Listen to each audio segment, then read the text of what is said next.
Our top story. Talking tough on the spate of recent ceasefire violations, India has now asserted that it is disappointed at the continuous ceasefire violations by the Pakistani army. Indian High Commissioner to Pakistan TSA Raghavan called up Pakistan Foreign Secretary twice over the cross-border violations and indicated that India would lodge a protest over it after getting all the facts about the violation cases. The army foiled an infiltration bid along the line of control in the Poonch sector. Defense sources said that the army soldiers noticed movement of 3 to 4 terrorists near the Pakistani jungle post. Defense sources also have told India today that Pakistani rangers were providing cover fire for the terrorists. The rangers violated the ceasefire in Araspura sector of the international border in Jammu, where they targeted 3 BSF posts.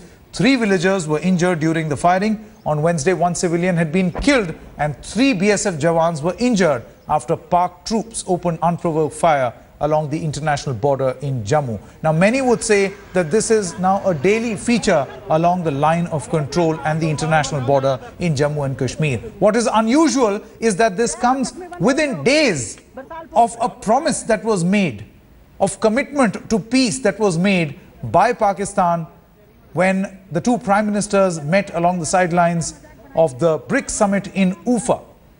Ashwini now joins us on the phone line with all the latest. Ashwini, an incident has happened today as well.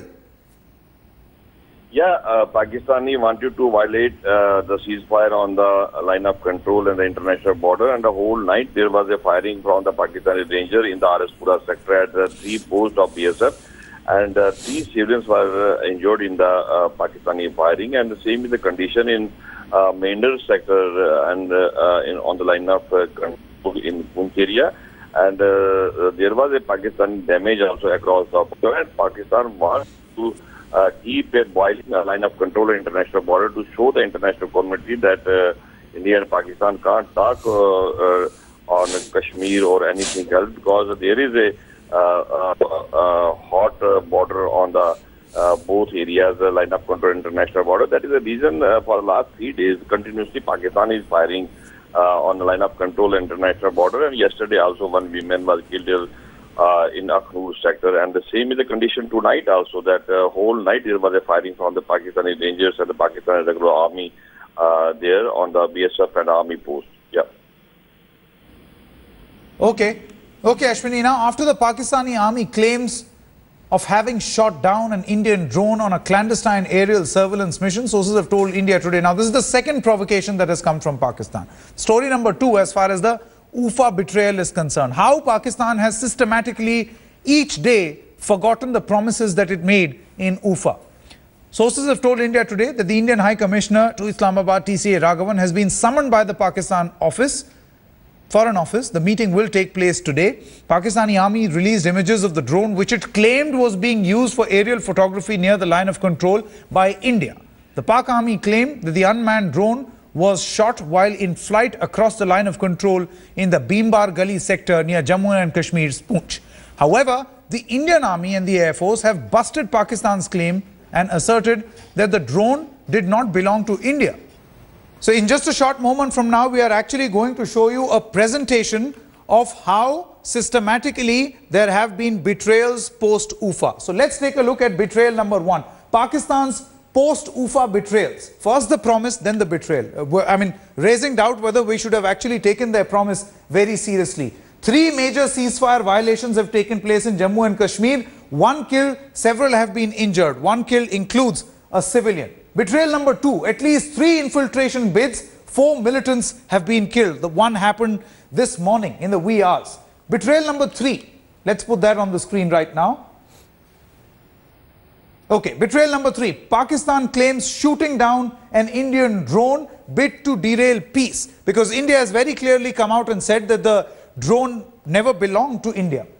Let's take a look at betrayal point number 4, Sartaj Aziz and his tough talk just a day after those promises that were made. He said, no talks if Kashmir is not discussed.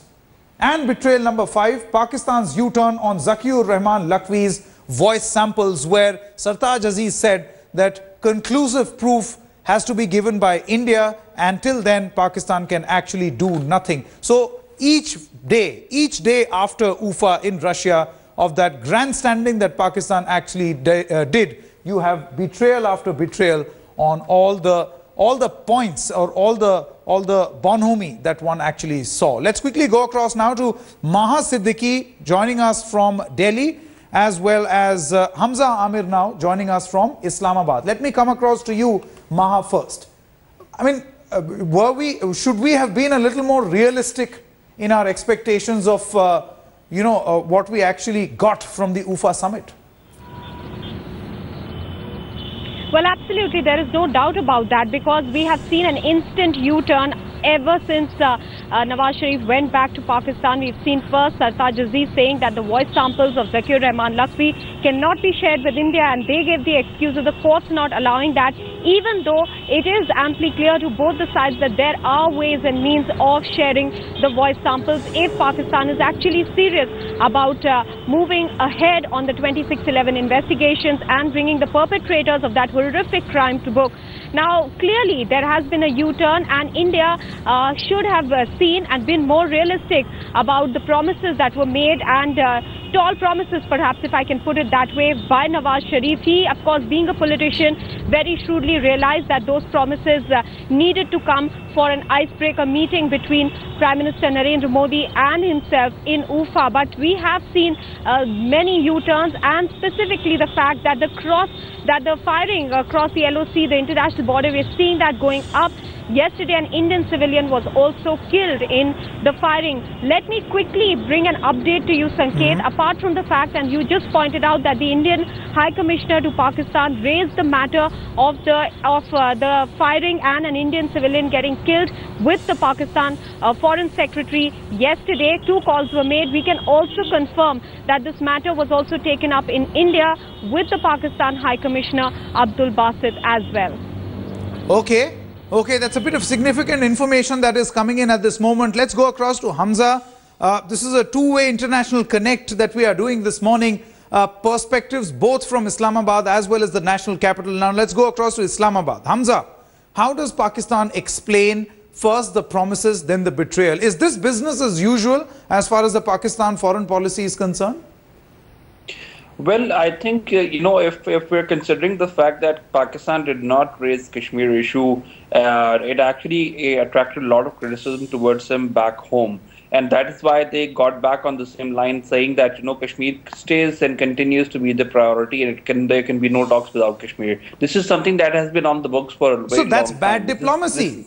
That's a classic case of bad diplomacy, where you do not discuss things in full.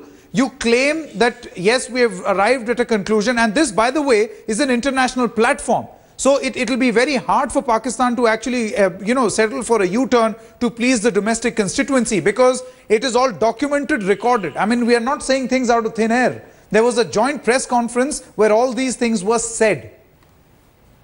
Exactly, and then when there are also, as I said, that there was a lot of concerns back home, but regarding the Kashmir issue not being discussed, that is one. Secondly, regarding the line of control issue, Pakistan side is maintaining a different stance. They say that it's unprovoked firing repeatedly, not only on the line of control in Kashmir, but also on the working boundary in Sialkot and Chaprar sector, where they say and they claim that more than 3 to 4 females have been killed, and there are people who are actually now getting displaced from those bordering areas because of the Indian cross-border unprovoked firing. And the spy drone issue is also going on. They say that they have summoned the Indian High Commissioner. No, this is a never-ending claim right now.